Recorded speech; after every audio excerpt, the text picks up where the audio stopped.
لا إله إلا الله لا إله إلا الله. حضرت ابو امامہ رضی اللہ عنہ رسول اللہ صلی اللہ علیہ وسلم کا ارشاد بیان فرماتے ہیں، ان اغبط الناس عندی المؤمن خفیف الحال ذو حظ من الصلاة احسن عبادت ربه فاطاعه في السر وكان غامسا في الناس لا يشار إليه بالأصابع وكان رزقه كفافا فصبر على ذلك عجلت منیته وقلت بواقیہ وقلت راسہ۔ میرے نزدیک سب سے زیادہ قابل رشک وہ مومن ہے جو ہلکا پھلکا ہو، نماز کا کافی حصہ لینے والا ہو، اپنے رب کی اچھی عبادت کرے، خوب عبادت کرے اور پوشیدہ حال میں اللہ تعالیٰ کی اطاعت کرے، لوگوں میں گمنام ہو، انگلیوں سے اس کی طرف اشارے نہ کیے جائیں، اس کا رزق بقدر ضرورت ہو اور وہ اسی رزق پر صبر کرے، جلدی میں اس کی موت آ جائے، اس کی رونے والیاں تھوڑی ہوں، اس کی میراث بھی تھوڑی ہو۔ اس حدیث پاک میں قابل رشک مومن کا ذکر فرمایا گیا۔ قابل رشک یعنی ایسا مومن جس کو اتنا عظیم بہترین مقام مرتبہ ملے گا کہ جس مرتبے مقام کو دیکھ کر حضور صلی اللہ علیہ وسلم فرماتے ہیں مجھے بھی رشک آئے گا کہ جو مقام مرتبہ اسے ملا ہے یہ مجھے مل جاتا۔ یہ کون سا مومن ہے؟ آپ صلی اللہ علیہ وسلم نے اس کی کئی صفات بیان فرمائی۔ ایک خفیف الحاظ، ہلکا پھلکا، جس کے پاس مال و دولت زیادہ نہیں ہے، بوجھ بال بچوں کا وہ بھی زیادہ نہیں ہے، ذو حظ من الصلاۃ، نماز کافی پڑھتا ہے، یعنی صرف فرض واجب سنت مؤکدہ کا پابند نہیں، نفلیں بھی کافی پڑھتا ہے۔ آدمی جتنا زیادہ نفل پڑھے اتنا اللہ کا قرب زیادہ ملتا ہے۔ اپنے رب کی عبادت بہترین انداز سے کرے، نماز جو پڑھتا ہے تو بنا کر خشوع خضوع کے ساتھ۔ چار، اطاعہ فی السر، جب علیحدہ ہوتا ہے تو تنہائی میں اللہ کا حکم مانتا ہے، ایسے نہیں کہ لوگوں کے سامنے بزرگ ہے، بایزید ہے اور تنہائی میں یزید ہے۔ اطاعہ فی السر، جب تنہا ہوتا ہے، اکیلا ہوتا ہے، اس وقت اللہ کا حکم مان کے رہتا ہے۔ ہم لوگوں کے سامنے تو بزرگ بنتے ہیں لیکن اللہ معاف فرمائے اکیلے میں اللہ کے نافرمان بنتے ہیں۔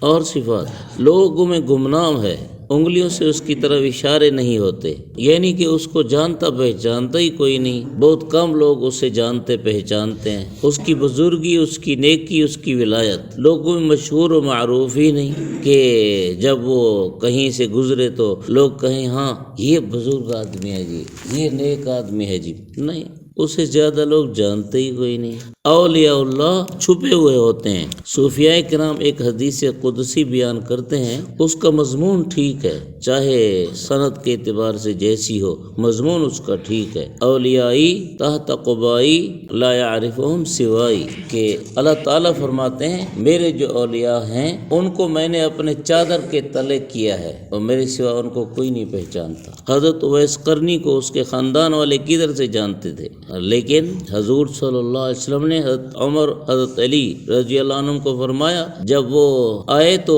اس سے دعا کروانا، اور آپ نے فرمایا وہ قیامت کے دن سفارش کرے گا اور بہت بڑی تعداد میں میری امت اس کی سفارش سے بخشی جائے گی۔ جانتا کوئی نہیں اسے، جب وہ حج پر آتا ہے تو اس کے خاندان والوں نے اسے نوکر اور خادم کا سارا بنا رکھا ہے کہ بھئی تم ہمارے اونٹوں کا خیال کرو، ہم حج کرتے ہیں۔ حضرت تھانوی رحمہ اللہ فرماتے ہیں کہ لوگوں میں مشہور یہ ہے کہ ولی را ولی میں شناست، کہ ولی کو ولی پہچانتا ہے۔ حضرت تھانوی فرماتے ہیں رحمہ اللہ کہ یہ غلط ہے، ولی را نبی میں شناست، ولی کو نبی پہچانتا ہے، ولی کو ولی بھی نہیں پہچانتا۔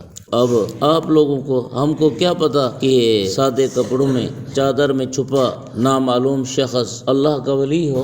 آج کل شہرت ایک رسم بن گئی، آج کل مولوی غیر مولوی فضا میں اڑنا چاہتے ہیں۔ یہ انٹرنیٹ کیا ہے؟ فضا آسمان و زمین کے درمیان، اس میں اڑنا چاہتے ہیں، ہماری بھی پہچان ہو۔ یہ قابل رشک مومن کیا ہے؟ گمنام، انگلیوں سے اس کی طرف اشارے نہیں ہوتے۔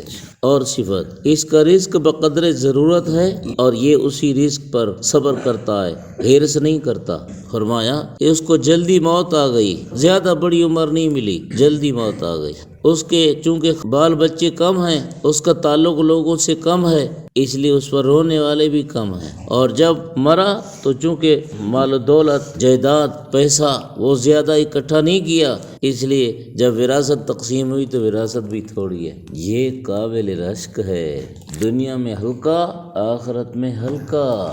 ایک حدیث پاک میں آیا غریب سے متعلق کہ حضور صلی اللہ علیہ وسلم نے فرمایا، میری امت کے غریب اور میری امت کے مالدار جب یہ دونوں مثلا نیکی میں، تقوی میں، اللہ کے ہاں قرب میں برابر ہوں تو غریب اور امیر یہ اگرچہ اعمال کے اعتبار سے، ایمان کے اعتبار سے برابر بھی ہوں، جب ان دونوں کو جنت میں جانا ہوگا تو غریب 500 سال پہلے اس امیر سے جائے گا۔ ایک حدیث پاک میں ہے کہ قیامت کے دن غریب لوگ یوں ہی حساب دیے بغیر جنت میں جا رہے ہوں گے تو فرشتے انہیں روک دیں گے، ہاں بھائی حساب شروع ہے، تم لوگ حساب دو۔ وہ کہیں گے کیا ہم کس چیز کا حساب دیں؟ نہ اللہ تعالیٰ نے ہم کو مال و دولت دیا تھا، نہ کوئی حکومت ہمارے پاس تھی، ہم کس چیز کا حساب دیں؟ تو اللہ تعالیٰ فرمائیں گے یہ ٹھیک کہتے ہیں، انہیں جانے دو۔ تو آدمی کے پاس مال و دولت کا یہ جو ہرس آ جاتا ہے یہ پھر بوجھل بن جاتا ہے، بوجھل بن جاتا ہے تو آگے بھی بوجھل ہوگا،